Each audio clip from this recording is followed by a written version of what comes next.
ধ্যান করবেন মৌনতার সহিত, মুরাকাবা করবেন মৌনতার সহিত।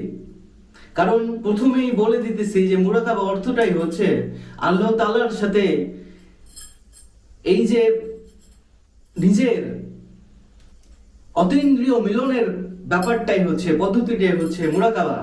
তাহলে এই মুরাকাবায় বসে এভাবে বসে গেলাম, দিয়ে হচ্ছে খালি মাথার মধ্যে চলতেছে জগৎ জগৎ জগৎ, ঠিক আছে? হ্যাঁ, মা বললো কি, ভাই বললো কি, খালা বললো কি, চাচা বললো কি, বস বললো কি, অফিসের ব্যবসা হলো কেমন, হ্যাঁ, এই যে তারপর এই চায়ের দোকানে গুরু ভাই, আরেক গুরু ভাই এভাবে অপমান করছে আমাকে, মোল্লা অপমান করছে আমাকে, অপমান করছে কথা দিয়ে, এগুলো এই যে ঘুরানো মাথায়, এটাই কিন্তু মুরাকাবা নয়। আনুষ্ঠানিকতায় যে বসলাম, এটা আনুষ্ঠানিকতা হতে পারে, এটাতে বসে গেলাম, কিন্তু বাট হচ্ছে ভিতরের যে অতীন্দ্রিয়